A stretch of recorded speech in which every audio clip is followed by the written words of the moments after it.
All right, let's do it. Hey, welcome to the Men's Alliance podcast. I'm Dave Mills Goose. With me today, incredible guest. Really excited about talking with J. Warner Wallace. J. Warner Wallace is a cold case homicide detective, been featured on Dateline. He is also a senior fellow at the Colson Center for Christian Worldview.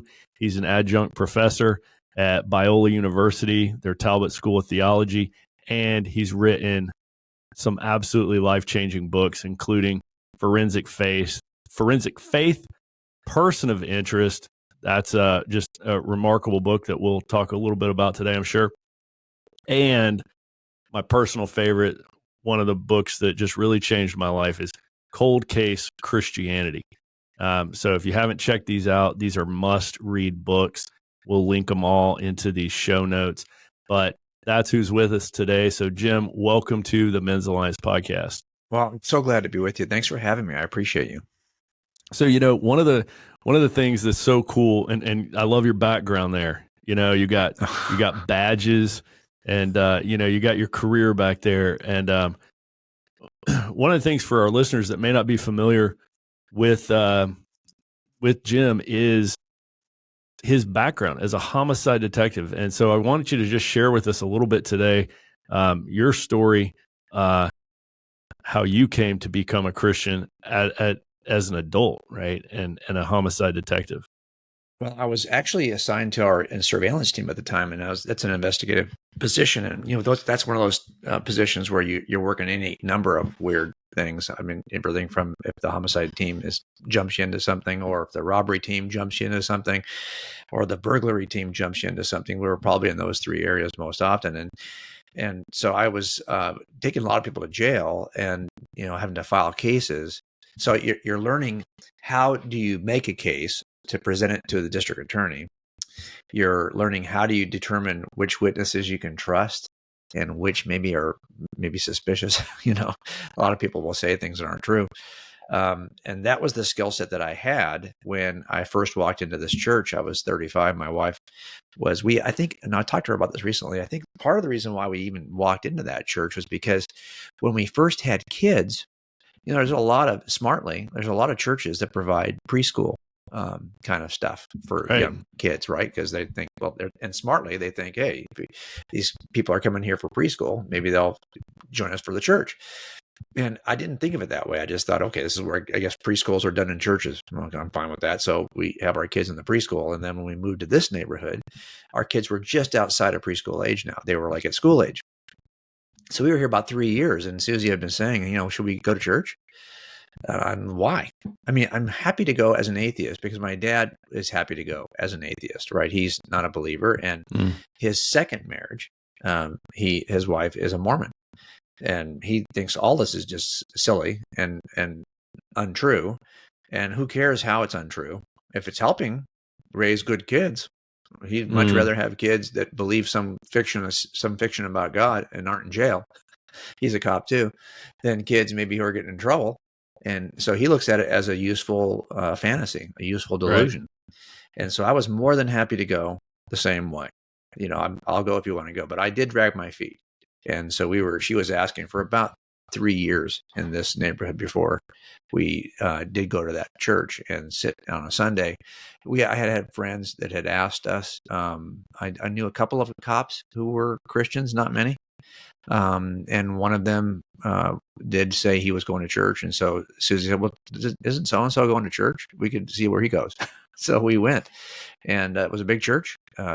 Pastor was it was kind of, if you had to categorize where this church would be in modern church history, you would have said, well, it's a seeker-sensitive church. So in a good sense, that when I walked in, that's really all. I didn't care. I mean, to me, I was prepared to sit patiently through whatever this was going to be so that Susie would be happy. And I was not going to be a jerk about it. I mean, I would have just gone and sat through it the way my dad does. My dad, by the way, knows a lot of the songs that are sung in church because he thinks it's useful. So I would have gone. That's so I went, and this pastor said that Jesus was super smart, among other things that he said about Jesus.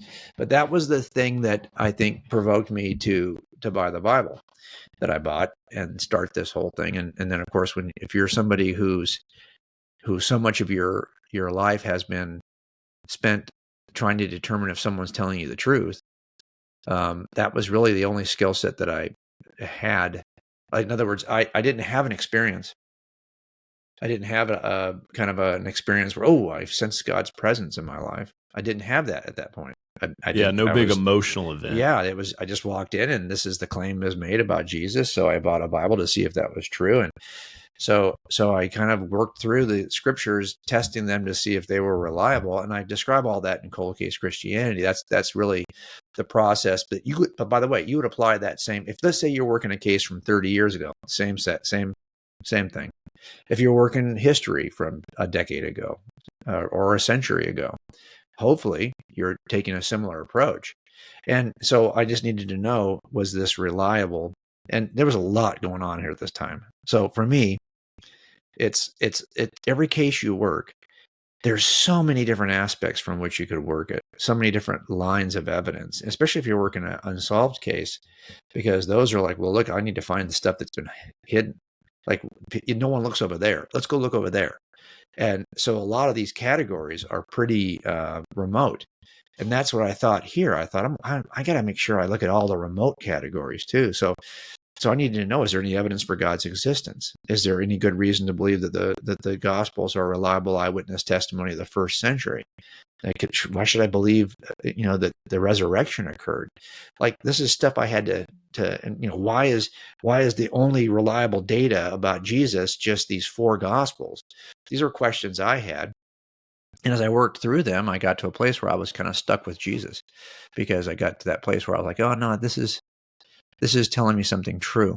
And if it's true, then you're stuck with it. And then you got to decide, well, do you want to bend your knee to what's true, or do you not? That's the next right. decision. Then it comes down to your will. Yeah, it comes down to your will. And this is why, and I've been writing a lot and talking a lot about this, because the next book looks at anthropology, biblical anthropology. Like, isn't it interesting that the thing that helps humans flourish at the highest level is this attribute that people have been studying. Sociologists have been studying it for the last 3 decades, and it is called humility. And if you are somebody who embraces humility, you will every metric by which we measure human flourishing, from physical health to mental health to achieving anything financially, achieving anything deeply in relationships, whatever it may be, you will do it better if you simply adopt an attitude of humility. Well, it turns out that this is the one worldview that it most leverages this attribute of human behavior. It begins with an act of humility. You will not, if you think by the way, every other worldview, theistic worldview, is built on your good works, which never leads to humility. That's a great point. Right now, if you're in a system right now that is built on your doing something to, attain the highest thing that this worldview offers, if it's built on your working hard, well, you know what happens then. At some point, you're going, this dude's not working as hard. You get really proud of yourself. You get really proud of yourself. You are the source now of your own salvation. You are the source of your own achievement. And as opposed to a worldview that says, no, you're going to have to bend your knee to this, and then it won't be anything you do. It'll be everything that Jesus did for you, which is a great leveler, because that means you can't look across it's like, this is why Jesus tells the parable of the 2 people who are praying. And one says, thank God I'm not this guy. Yeah. Well, that's what happens in systems that are work-based, that are rule-based. But if you know that this dude's in the same position you are, because it's never been about what you did to begin with, that's a leveler. And then you cannot look at somebody else in the way that you see in that parable, the way that you see in any works-based system. So for me, a lot of it was, was I willing? Yeah, you're right. You could get to a place where something, it's true, but you're still not willing to bend your knee to it. And so that's why this is a difficult worldview, because but on the bright side, it does leverage the one thing that if you learn to leverage it in your life, you'll have a life like no other, because humility is at the key of all things that lead to human flourishing. Well, that is a really great point. Like, what I'm hearing you say is that, like, if you make it in any other worldview, keeping commandments, following 5 pillars, whatever, you've got something to brag about at that point. And in Christianity, the only thing we can brag about is that somebody else paid our debt for us, right? We That's couldn't right. do it on our own. That's an awesome way to look Well, at it. and think about it this way too. I mean, as men, we are wired to identify ourselves based on our achievements and our work. There's a guy named Dr. Joe Martin. If you haven't had him on your show, that's somebody you might want to consider too, because this guy, he always says that identity for men is about the Asians. And the first one is when we meet somebody for the first time, it's about occupation. That's good. And so it is. I was like, what do you do? And the second Asian is compensation. How much do you make? Reputation. Who are you? Right. These are things and why is it that way for men? Well, because we are wired to work. But the fallen nature of who we are on this side of the fall and on this side of restoration, we're stuck in that middle, right? Between the fall and between being restored. We're in this nasty little dirty spot called life, in which we are not the beings we were created to be. We are the rebellious fallen beings that are waiting to be restored. And those fallen beings, we pervert almost anything. And so we are so prideful by our fallen nature that we choose this way of identifying. We would much rather say, I'm better than you. And that's what we do when we shake someone's hand and say, what do you do? If you can say, well, I'm a, my son is a pediatric anesthesiologist. Okay. So when he shakes someone's hand, it's like right away, I'm like, okay, I'm not as smart as this guy. I'm not making the same kind of money. Okay. He wins. And that's the stupid stuff we do as men, is we're constantly measuring based on the Asians, which are almost always about, and one of them is even intimidation. Like if the biggest guy in the room, that dude has got all of the respect and identity, and we put our identity in these things. And that's why I think for a lot of men, this is harder, because here's a worldview in which you're not going to be able to build your identity based on anything you've achieved or anything you make or anything you've earned or how big you are. This is the leveler worldview. This is the worldview that says, if you come in and put your identity in Christ, that means everyone who's in this room with you who does that also has their identity in Christ. So when you shake that hand, the question isn't what you do. The question is, who are you? Whose identity are you in? Yeah. And we all have the same answer. So I think that's the trick for us, is to see that but it isn't interesting that this is the one view of God, the one theistic worldview that does recognize and elevate the one thing that science tells us makes us the best human we can be. Wow, that is a great point. It elevates humility. I was thinking, Ephesians chapter 2, it's not by your works so that you cannot boast. That's right. Right. That comes to mind. So your story is one where you're in this church, you hear this preacher say this, you buy a Bible, you start investigating it to see if these claims sound true, because that's what you're trained to do. I'm curious, did you go into that pursuit? Were you open-minded? Did you go into that kind of like, let's see, or were you pretty skeptical and hoping to disprove it? I didn't think much of Christians, I knew, but I wasn't like Lee Strobel, who's a friend of mine who wrote the foreword to Cold Case, actually. Lee is somebody who his wife came to faith first, Leslie, and then he was irritated by it and really set out to show that she was wrong to put her faith in this. That wasn't me. I was not trying to. My wife wasn't a Christian yet. We became Christians at the same time. So it was really more, here's what it was. So I read the Gospels, really just trying to get the words of Jesus. Like, what is so smart?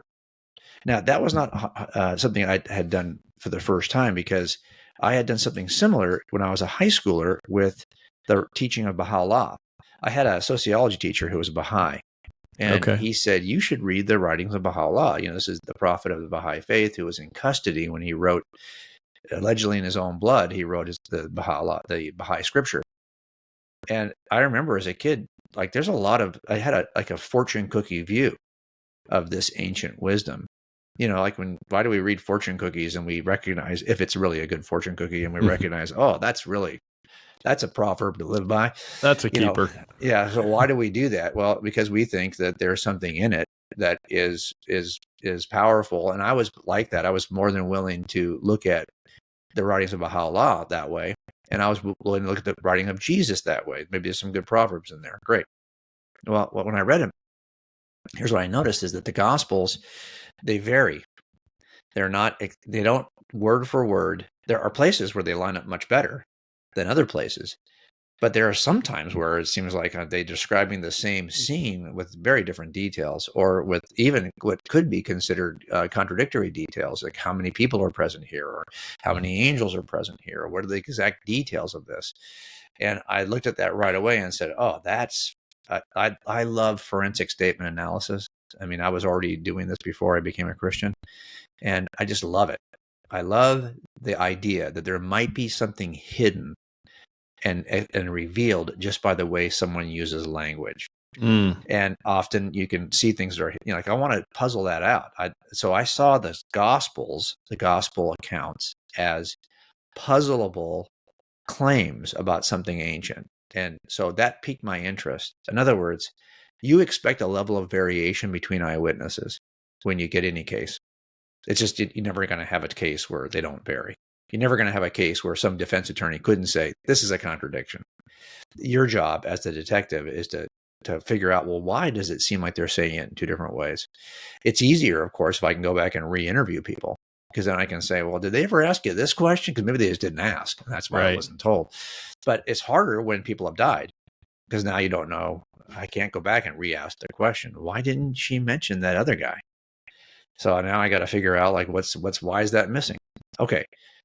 I saw that variation in the Gospels, and it triggered me to say, hey, this is testable, because it's not just the same exact word for word story 4 times. If it was, it would be pretty boring. And I think most skeptics would be even more skeptical of it. Right. Absolutely. But for me, it was like, this was the thing that opened the door to my interest in applying the skill set that I had.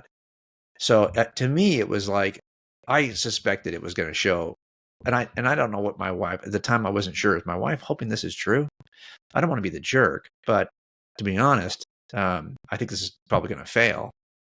But let's just see how far it goes. And once I got the first positive read, then I was like, okay, this is now I'm fascinated. Now I'm like, okay, where is it going to fail? Because there can't have been a look. I figured some of it's going to be true and some of it's going to be false. All the stuff that's just about a preaching rabbi, that's going to be true. All the stuff that's about miracle working, that's going to be false. So I just thought, let me at least just go through that. And if all you're trying to do is mine out the wisdom words of Jesus, what's the harm? You're going to get those words. You're just going to reject everything else. And so that's what really started the journey for me. So I was much more neutral in that sense. Like, I wasn't like some people will say, oh yeah, there's been atheists that really, they were so skeptical, and I was skeptical, and I was a jerk about my non-belief. But when I approached the Gospels, I don't think I was like trying to do what Lee did. I think Lee was definitely more convinced it was going to, I think you have to be a little more open when you investigate it. I just figured something's going to be true, something's going to be false. We'll just figure out what's what. Yeah. And that's the approach I took. It wasn't until I read your Cold Case Christianity that it got me viewing what we call the Gospels, what I grew up with, which is so familiar, what we call, Matthew, Mark, Luke, and John. Actually viewing those, as you refer to them, as these are multiple early recorded eyewitness testimonies, right? And when we start putting that kind of language into it, right, this kind of detective courtroom language, I think that's when you first start to see it for what it is, right? You're like, this is an event, and either it happened or it didn't, and people wrote about it, and multiple people wrote about it, and they wrote about it within the first, lifetime of it, right? People were all still living that had seen it, and they recorded it, right? And I've got a buddy, you mentioned forensic writing analysis. I've got a friend of mine, and he's a polygraph examiner with the Secret Service, and he told me this. He said, it's much easier to lie while you're speaking than to lie writing. And he said, he said, sometimes he'll just give somebody a piece of paper and pen and ask them to write their statement. That's right. That's the first step. Yep. So that's not unusual for polygraphers. Yeah. That blew my mind. So you apply that to the Gospels, right? And you're like, right. That would make it harder to lie because they all wrote it down. Now, here's what's great about it. What's great about it is that you're right about that this is, so if I ask you to write something down, you have to be very intentional. And we give you a pen. We give you a piece of paper that's lined on one side, and it's got a certain number of lines, so that if you're going to be recording an 18-hour period of time, I'll just divide the lines by 18, and I don't know how many lines you should be giving each hour.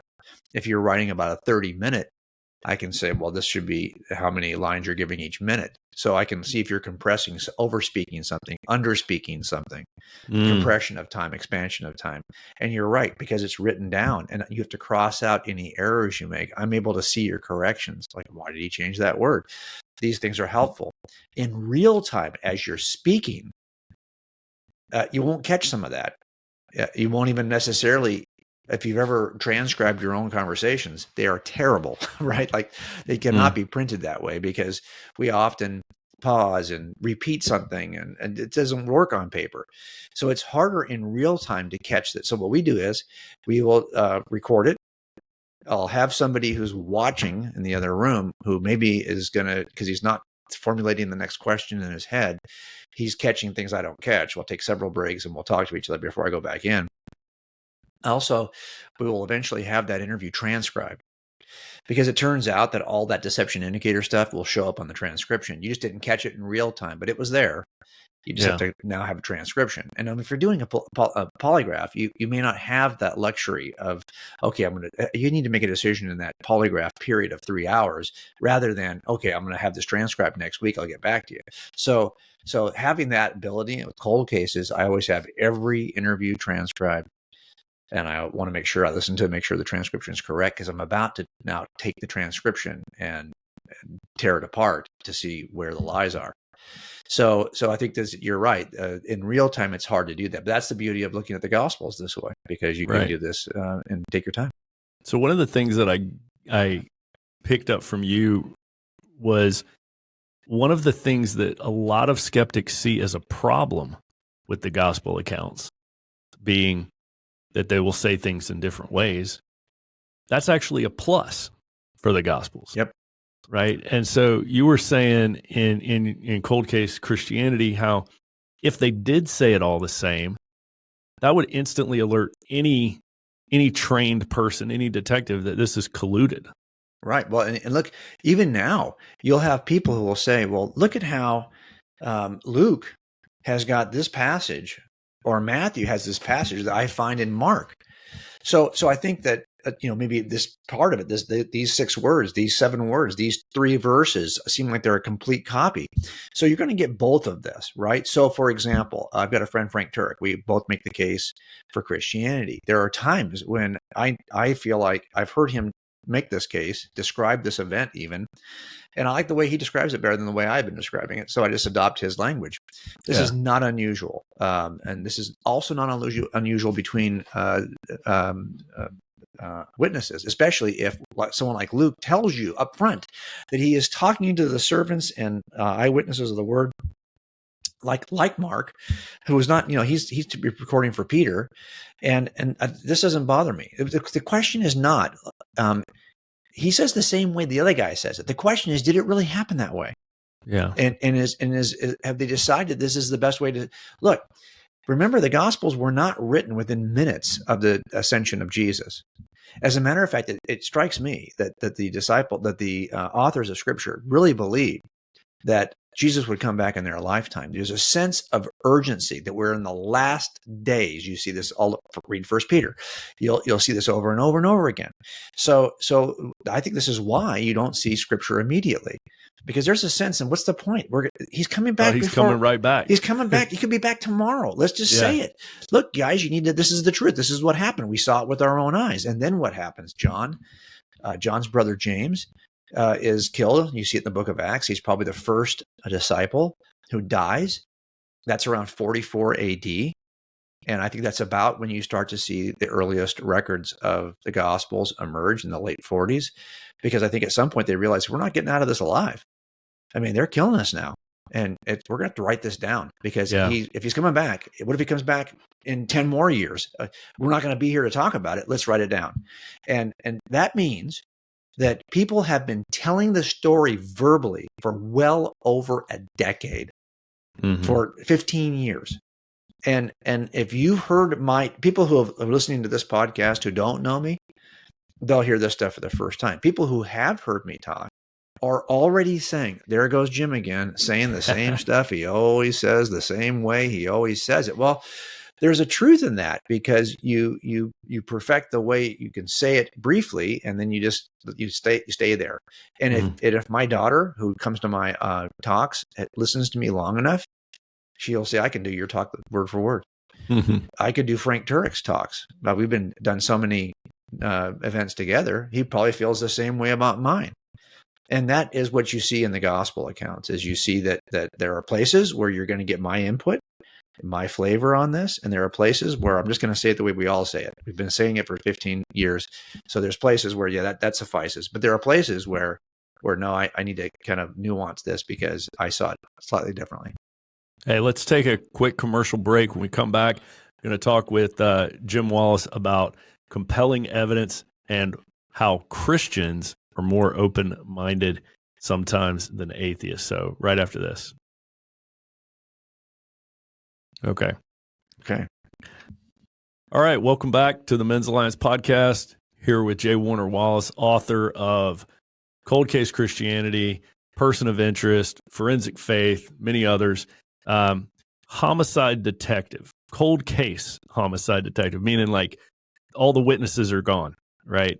There's no more, nobody you can go interview. You got to just go on forensics. And one of the things I loved that just really, really resonated with me from your book, Cold Case, is you describe like an imaginary crime scene and two detectives walking into it, right? And one being more open-minded. Share a little bit of that notion with us and how that relates to Christianity. Well, remember we were talking in the last segment about humility and why humility is so important, and that is the thing that shapes the first principle of detective work. Is you have to have some humility. You can't walk. I mean, you have to be okay with being wrong, and because at some point if you take a certain direction on a case, you may be wrong, and if you're not going to be the kind of person who could admit, okay, that was a mistake, let's change direction, then you're not going to change direction and things are going to stay open. And that's, to be honest, the reason why a lot of my cases are still open. They latched on early to the wrong guy and lost opportunities to work the right guy, because it turns out that the longer you wait, the more you've given that guy a time to get his story together. You've given him time to disappear. You've given him time to destroy evidence. You want to solve. This is why the first 48 as a TV show about homicide investigations is pretty accurate, because you're trying to knock this out fast. The longer you wait, the harder it gets. And so a lot of this is about humility and keeping an open mind. You can't walk in thinking, even though you may have worked this kind of case, because there are types, right? Like there are in any kind of crime or any kind of business, if you do them long enough, you recognize there's patterns. And there are kinds of spousal murder is a category. And so if you get somebody who's married, who's dead, it's not hard to imagine, well, who's the spouse? Where's her spouse? Where's her husband? That's probably who did it. And that's why you'll see sometimes even on these like Dateline shows where they're working the husband early, and it's a rabbit trail that doesn't pay off because they just made that false assumption, because 99% of the time this is the case. As a matter of fact, Jim Gaffigan's got a great bit he did a number of years ago about Dateline episodes and how, originally Dateline was kind of like, 48 hours where it was doing all 2020, where it was doing all kinds of stuff. And then at some point they decided, no, we're all in on murder and it's just going to be spousal murder. Like, he says that, it sounds like everyone who's got a great marriage eventually ends up killing each other, right? Oh, they had the perfect marriage. And then suddenly someone's dead. Well, that's there's some truth to that. There is some truth to it. And from an investigative perspective, I think you'd slap your partner if he refused to look at the spouse. So there is some truth to it, but you just can't be so all limiting that, okay, I've worked 10 of these in the last 2 years and everyone has ended up being the husband. So now I'm on case number 11. Fine. He's going to be another suspect but you can't start to refuse to see evidence in any other perspective. And I have done that where we've worked cases where I was the culprit. I changed the story slightly in Cold Case Christianity. I've changed all my stories slightly just so I won't identify cases that here in California are always open for appeal, it seems like. So I have changed the stories a little bit. But the reality of it is yeah, I've been wrong because I latched early. Now, luckily, it righted itself when somebody probably wasn't my own sense of humility. It was imposed upon me by a partner. But whatever it takes to get off your wrong pursuit, you can be wrong. And so you have to have a certain level of humility. That's why when I make the case for Christianity, even in Cold Case Christianity, I want to have a certain level of humility. Look, I made this is the evidence. I think the most reasonable inference from the evidence. I never tell jurors, I'm going to prove this to you. No, I'm going to demonstrate this evidentially. Proof is what you decide it is. It's how you embrace what I've given you and make an inference. At the end, you're going to say, oh, that proved it to me, or you're going to say that didn't. I can't say that for you, but I think I can reach a threshold in which any reasonable person who does not possess a bias, a reason to resist, would say, yeah, I agree with you. So I got to that place in my own mind, but I recognize that for a lot of other people, they might not ever reach that level. And they may have set a bar that's so high for themselves that they can't reach that level. I don't know. Or they may have any number of other reasons that aren't really based necessarily on whether this is evidentially true, to reject it. That's fine. I'm pretty modest about what I expect my work to do for others. And if people have read the book, and some have, and have said, yeah, this is the thing that convinced me Christianity was true, great. If it doesn't, I understand that this is, look, in the end, we talk about this all the time, that you win your cases, not in the opening statement and not in all the demonstration or the show of evidence over several weeks. And it's not in the closing argument or the rebuttal. You win cases at jury selection. It's as simple as that. It's jury selection. And I don't select the juries that watch my videos or that read my books. Those go out to potentially anybody. But we don't put everybody on a jury. There are people who aren't ready to be on juries. The first thing we're looking for is humility and passion. Are you interested? Are you not so full of yourself that you will not listen to what our experts are going to say about the evidence? Are you open? No, that's a great point. There's some people that you said shouldn't be on juries. Can't be. Because they've got they're going in with such a narrow mind. Like they've already ruled out categorically. Right. Well, and this is why we have jury selection to begin with. If it wasn't so, we would just put out 12. We'd send 12 letters, and plus 4 alternates. So we'd send 16 letters. No, we're gonna basically call 100 people into that room, and from that pool of 100 people, we're gonna select out a handful who will end up on our jury. Largely because we don't want anyone else. We don't want the rest of them, and it's because we are looking at these issues. Now, if you're sharing the gospel with somebody right now, you may not be thinking of it that way. You're thinking, look, I gave all the evidence. Why didn't it?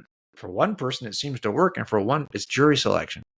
It's jury selection. Are you thinking about who you're talking to?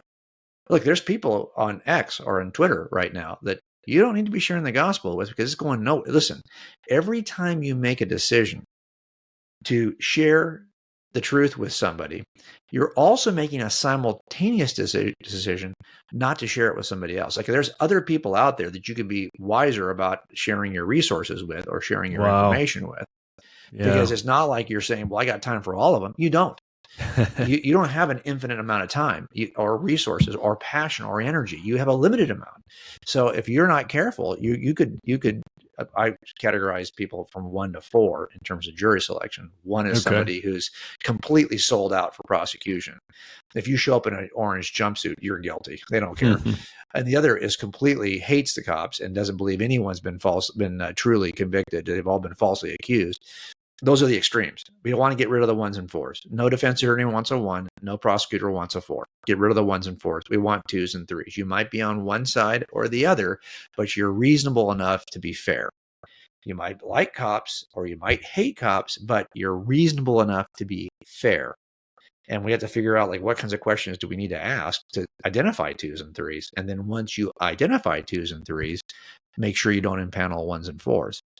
And you don't do that with your friends when it comes to sharing the gospel. On Twitter, it's mostly fours screaming at each other and ones doing their best to defend themselves, but they're actually acting like fours and screaming back even more vulgarly at the fours. And you have these ones and fours, and twos and threes are just kind of watching, and they're not really jumping in because they don't want to be, eviscerated by a one or a four. Yeah. So it turns out there's not a lot of twos and threes on social media. It's almost all ones and fours. Great way to look at things, right? I feel like a lot of people who are skeptical, atheist, they're like the ones and fours, right? And they're saying things like, there's no evidence for God. Big blanket statements like that. Well, there's a lot of evidence for God. There just might not be evidence that you find compelling enough, because like you just said, Jim, they set the bar so high that they can't even get it themselves, right? There's no evidence. No amount of evidence in the world would ever be enough evidence. And that's why sometimes people will say, well, what would it take? What would it take? What kind of evidence would it take to, but look, in the end, here's my point, is that twos and threes can render verdicts. Mm-hmm. And this is true for Christian worldview as well. Ones and fours can't. They've already decided the verdict, and they could very well be wrong. So if you're going to be spending time with people, don't you want to spend time with people who can actually render the verdict? Well, those are twos and threes. So what are you doing? Talking to the guy who says, and he's not just saying there's no evidence for this. He's saying there's no blankety blank evidence for this. So okay, that's a four. It's pretty easy to spot fours on social media. So okay, you just quietly dismiss that guy. Yeah. And you're aiming at twos and threes. And if you've got fours who are overshouting you as you talk to twos and threes, block them. It's simple. Block them. This is not, look, I don't win people to Christ with my clever case. It's God who does all the heavy lifting. Now, we're going to have to say something, right? Because it could be that God could just have you been born with the gospel message ingrained in your brain, or he could visit each one of us by way of dreams. Instead, he uses humans to express the gospel, express something that then he acts on. And you're not going to talk someone into a position 3 from their position 4. God moves them into position 3. Now, once he does that, you're going to share something. And for a lot of us, it needs to be the evidence and the gospel. It's not an either or. But I need to hear why this is true before you tell me what is true. So I think for me, it's like, okay, I can't move you from 4 to 3. That's what God does. So when I encounter a 4, I'm okay with, you know where to find me. I've got thousands of pages on my website and a contact form. You know how to find me. But I'm not going to scream at you on social media. That's a waste of my energy and waste of my time, because God has not yet moved you to position 3. And there are position 3 people that I want to reach. That's what I mean. I'm not saying I don't care about 4s. I'm saying I care about 2s and 3s. Yeah, it's a matter of your time. Right. You were a 3, right? Well, I was a 4. Oh, you were? God. Oh, absolutely. I was a 4 most of my life. I can't even tell you when I was a 3. In other words, my dad's a 4 right now. I can talk to him about this, and I sometimes think, oh, is he a 3? He's a 3. So I don't know. He's somewhere in between that 3 and 4 right now. He doesn't give me a lot of signs sometimes to be able to figure out which he is. But you could argue, well, Jim, God moved you to a 3 when you agreed to go to church. But I would have told you, well, yeah, I agreed to go to church, but I did not agree to take it seriously. Yeah, I wouldn't say that. I would say you might have been a 3 when you bought that Bible and started reading it. Maybe that's what. So that when exactly does that shift take place, right? So I don't know when that shift takes place. That's something that, I got a lot of questions for God. One of the biggest phrases from your book is, are you willing to follow the evidence wherever it may lead?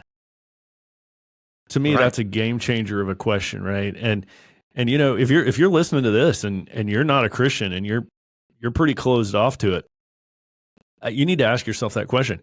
Am I truly willing to follow the evidence wherever it may lead. Because, you might be like that homicide detective who's absolutely convinced it's the spouse, and they're so narrow-minded that they're missing this huge category of other people because they're locked onto this one thing, right? And I think one of the big takeaways for me from your book was Christians are actually more open-minded than atheists, because atheists go into this whole conversation already ruling out, or not just atheists, but I guess, specifically, a materialist atheist. They're saying there is no possibility that it could be anything supernatural. That's right. There's nothing supernatural. Yeah, they're nothing supernatural exists. Yep, that's right. All that exists is molecules and atoms and the natural world. So therefore, I'm just gonna categorically dismiss anything about angels, resurrections, miracles. None of that exists. Okay, well, if that's how you're going into this, just be aware that you're going in more narrow-minded than somebody who says, I'm open to follow the evidence wherever it may lead. And I'm going to look at that evidence. Yeah, and I think they think that we're just the exact opposite, in the sense that we're also, of course, they think all you Christians think everything is supernatural. No, I'm with you guys in the sense that if I can explain this, I believe that there's a God of the universe who creates everything, but is distinct from his creation. So there will be what we would call natural consequences, times when, I believe let's put it this way. I believe there's a chain of dominoes, and two kinds of agency are occurring. I believe that those dominoes can simply fall against other dominoes and have event causation. I believe in event causation. I don't think that every single domino fall has to be attributed to an agent called God. But I think that the first domino fall is a God, and God can also step in and change the domino run himself. Both things could be true at the same time. You could have event causation and agent causation. Now, if I'm a committed materialist, I don't think that there is anything called agent causation, because even when you think that you're the human agent who's causing something, they would say, well, no, but you are simply a matter of a consequence of evolutionary processes working on matter. And your brain function is even just material processes over which you have there's no mind governing your brain. You just have the illusion of mind. So that means that anything I do is being caused by material processes over which I have no control. And that began at the beginning of the universe. Look, in the end, there's only two ways to reconcile this. We are open to supernatural intervention, agent causation in the chain of dominoes. But we're not so stupid as we think, yeah, everything is agent causation. There's also event causation. There's both.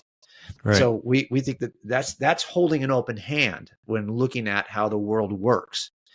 Right. That's right. And here's the most important thing. If you're a guy listening to this right now, and why are there behind you right now? Why are there axes and sledgehammers? Because there's a sense in which, as men, we're wired a certain way. But there's a difference.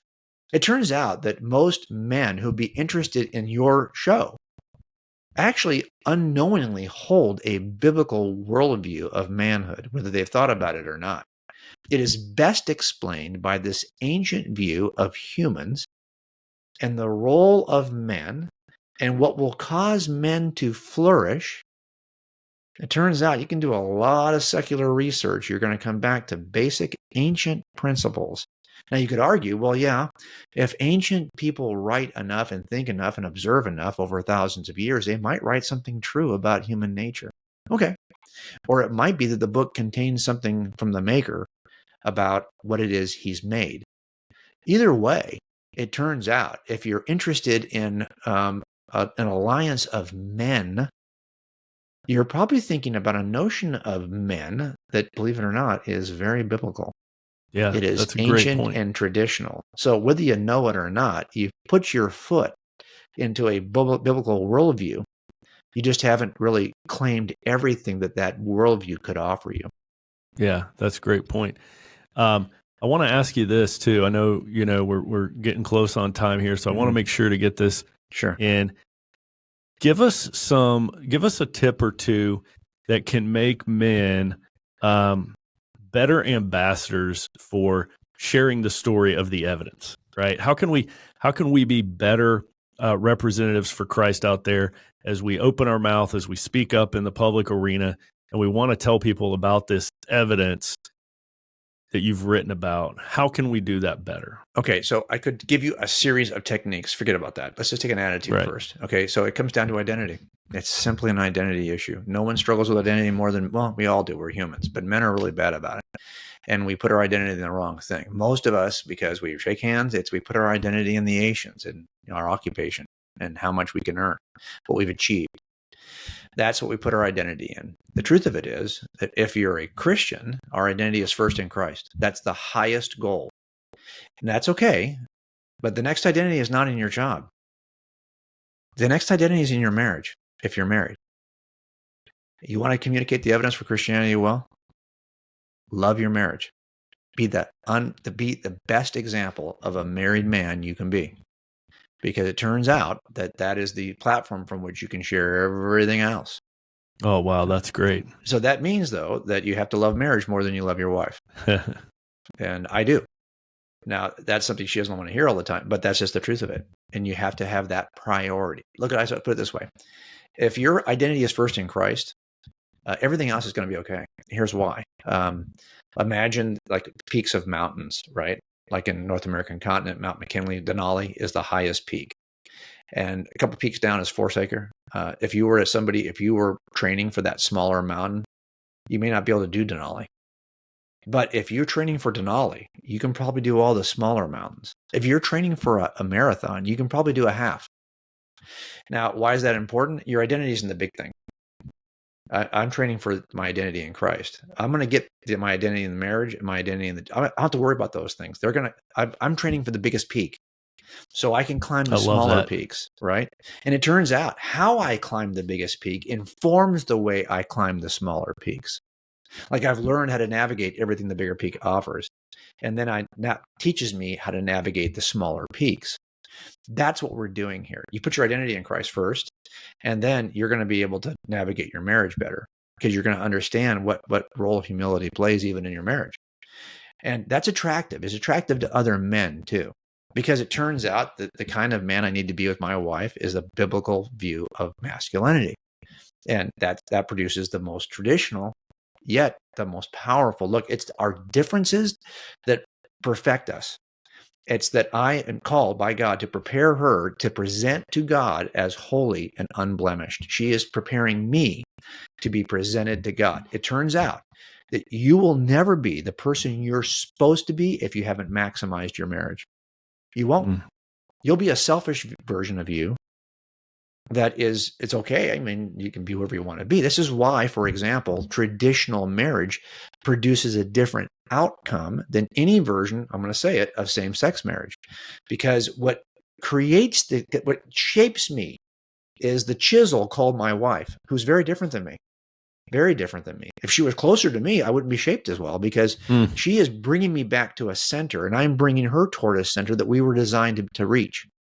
But it takes both of us who Scripture says become one identity. That means I have to give her permission to say what needs to be said about me, to see the ugly side of me, she has to know my secrets. Because her job is to come alongside me and create the better version of me. And she does that. And I try to do that for her. But that means each of you has to give permission to the other. That means you're going to have some humility. Well, it turns out humility is the key to everything. I get it. Okay, so you want to make the case for Christianity? Live the case for Christianity first in your marriage, and then you'll be in a position where you can do the rest of it. Man, that is so good. And, that's going to change a lot of people's view that marriage exists to make them happy. Right? That's the lie. That's right. But by the way, happy is not what we're after. We're Christians. We're after joy. Okay, so as I am shaped toward the nature of my Creator through my marriage, that should give you joy. Even on a day where you're like, I hate that she just said that about me, but it is true. Yeah. And I trust her to not say things. She's not hammering me for the sake of hammering me. She's saying, there's some chisel. I need to chisel something here. And once I see it that way, I stop resisting her angrily as somebody she's not demeaning. She's not criticizing me. She's critiquing. There's a difference. There's a difference. Most of us in our professions, we're like, give me some tips. Like, tell me where I'm doing this wrong. in our marriage? Do we want that? Okay. Yeah. Asking for feedback all the time at work. Yeah, give me some feedback at work. I want to get better Not at so this, much at right? home. Yeah, I don't want to be a better human though. Don't give me any feedback on my humanness. No, come on. This is what marriage does. And if you're with if you're with your best friend where you cannot see yourself alone, you're in the right place. And also, this is a choice. It's like, oh yeah, but I didn't marry the right person. Nobody marries the right person. Are you stupid? No, we create the right person in each other. That's a choice. And I've said it this way all the time. It's not a 50-50 relationship. Right. And it's not 100-100. It's 100-0. Here's what I mean. I'm going to give her 100 with zero expectation from her. Zero. Because what she does in response to me, that's between her and God. What I give her, that's between me and God. I'm in a relationship trying to become holy. And that's a me and God issue. If I say something to her I shouldn't say, I don't have to apologize to her. I will, but I have to apologize to God. That was between me and God. I messed it up. So I'm going to give her 100% with zero expectation. And when we started doing that, she's like, oh, really? Now she cannot help but want to return it because she's been treated differently now. Now, when she doesn't even deserve the way she acted today, she doesn't deserve this. Give it to her anyway, and vice versa. And you start to create in the other something you don't expect. So I would say that that's part of it here in terms of marriage is you have to start to create in your spouse the divine being that God knows they could be and has put you in their life to help bring into reality. Man, that's so good. Love marriage more than you love your wife. That was, you said a lot of mic drop, a lot of nuggets of wisdom there. I love that. If you want to give the gospel, start by living it and start by having the correct view of your marriage. Last question for you, Jim. Yep. What are you currently reading? What's J. Warner Wallace reading right now? Well, okay, I'm reading some stuff that's going to sound silly. I'm reading a bunch of kids stuff because I'm getting ready to write another kids book on how to think well. And so my reading is, I just ordered and I'm reading a bunch of stuff on logical fallacies. I just got done. We just ordered this is not what you're probably thinking someone's going to be reading next. But I just wrote a book and where I spent almost 6 months of just reading studies that have been done on human nature. Just all these different clinical studies. It's so powerful to see that what makes you thrive happens to be very biblical. So I just wrote a book about that. So that's been my interest in the last year. But now I'm getting ready to turn around to write 2 kids books. So I just ordered the Hardy Boys. Nice. I remember this when I was a kid. They had a Hardy Boys had 1 volume that was how to be a detective. I just wanted to see it again. I remember as a kid, it interested me because my dad was a cop. Yeah. And in the book, the 2 Hardy Boys are the son of a cop. So I just wanted to read it again so I could see maybe it'll inform the process by which we're about to write something similar for this generation. So that's what I'm I love reading that. That is awesome. That's great. Now you'll let the authors know if they were right or not. Exactly. If they got it. Of course, this is like a 1940s book though, so it's like, it's hard to apply this stuff here. Well, man, this has been such a great, time conversation. I appreciate you coming on our show. Guys, if you haven't picked up Cold Case Christianity, get it, read it.